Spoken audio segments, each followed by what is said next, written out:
Salut tout le monde, c'est Nello. Aujourd'hui on se retrouve pour une nouvelle vidéo et aujourd'hui on va commencer le premier épisode de la série Theorymon, qui est une série de théories Pokémon que je vous avais annoncé dans la vidéo. Gros changement sur la chaîne que vous pouvez aller voir en fiche en haut à droite. Et aujourd'hui la théorie ce sera sur Smogo et Smogogo. C'est parti. I mean, I really think you should.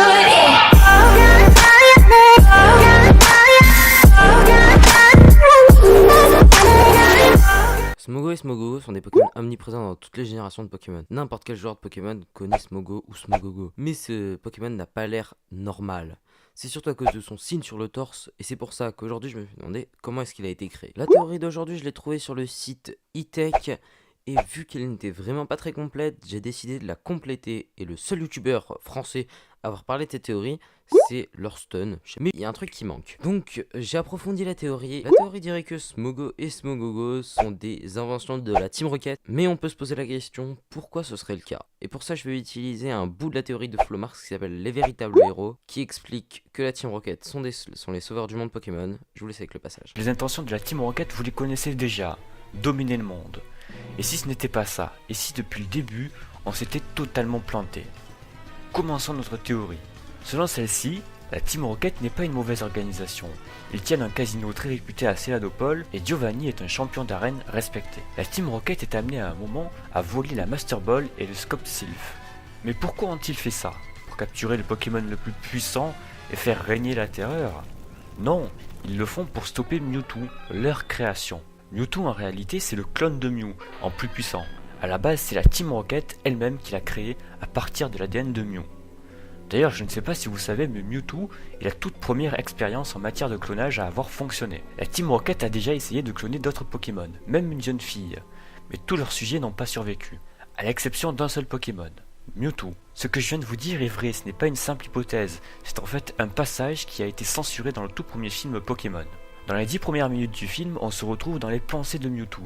Il arrive à communiquer avec les autres sujets par télépathie. On y découvre aussi un certain docteur Fuji. Ce docteur veut également cloner sa fille qui est décédée. Mais le projet du docteur Fuji n'aboutira pas. Les Pokémon qu'il essaie de cloner meurent. Ainsi que sa fille, Ambre. Mewtwo quant à lui ne peut rien faire. Il assiste à la disparition de ses amis, impuissant. Mewtwo est le seul à survivre. Mewtwo est donc le résultat d'une horrible expérience menée par la Team Rocket. Mewtwo est un Pokémon qui a beaucoup souffert, et l'environnement dans lequel il a grandi a fait de lui ce qu'il est aujourd'hui. Un Pokémon très mature avec très peu de pitié et extrêmement fort. Mewtwo décide alors de s'enfuir pour être libre. Il tue son créateur, le docteur Fuji, et se retrouve ensuite nez à nez avec Giovanni, qui lui propose de s'associer pour qu'il puisse mieux contrôler ses pouvoirs.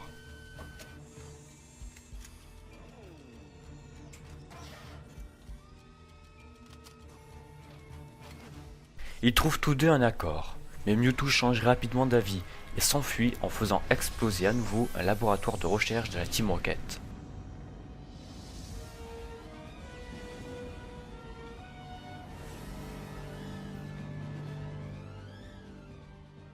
Revenons-en à la théorie. Par la suite, Giovanni réalise son erreur. Il veut se racheter. Il décide donc de voler le Scope Sylph afin d'avoir la capacité de voir les spectres et d'en capturer un pour affaiblir Mewtwo. Puis par la suite, le capturer et le récupérer. La Master Ball qu'il a volée c'est comme un plan B. S'il ne réussit pas à l'affaiblir, il pourra le capturer quand même.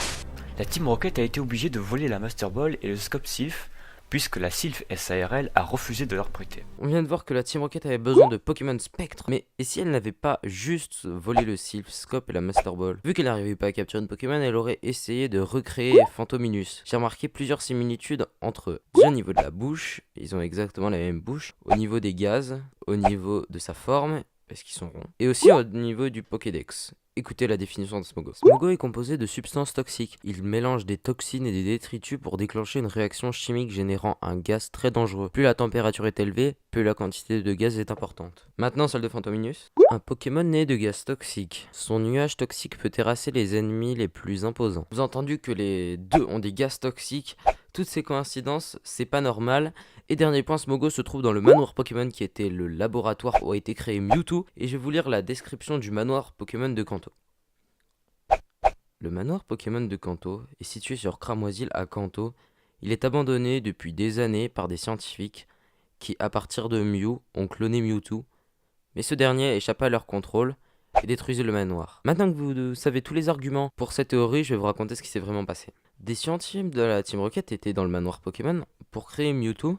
Une fois qu'ils y sont arrivés, Mewtwo s'est échappé. La nouvelle est parvenue aux oreilles de Giovanni, et Giovanni, sachant que Mewtwo est un danger pour la population, a décidé de l'arrêter. Et il a donc donné l'ordre officiel de voler la Master Ball et le Silph-Scope pour attraper un Pokémon Spectre, mais il donne secrètement l'ordre de cloner Phantominus. Mais la Team Rocket n'a plus de laboratoire, donc ils vont décider de le cloner au repère de la Team Rocket à Akaju, sur Johto, et c'est sûrement pour ça qu'il y a énormément de Smogo et Smogogo là-bas. Et en essayant de cloner Phantominus, ils vont créer Smogo, et encore une fois, c'est sûrement pour ça qu'ils ont beaucoup de similitudes. Les Smogo étaient tellement toxiques qu'ils vont les enfermer dans le laboratoire Pokémon qui s'appelle maintenant le manoir Pokémon, et les Smogo se reproduisirent et certains s'assemblèrent pour créer Smogogo. Les Smogo étaient tellement nombreux qu'ils ont réussi à s'enfuir du manoir, et maintenant ils ont colonisé toutes les régions. Voilà, cette théorie sur Smogo et Smogogo est terminée, j'espère qu'elle vous a plu.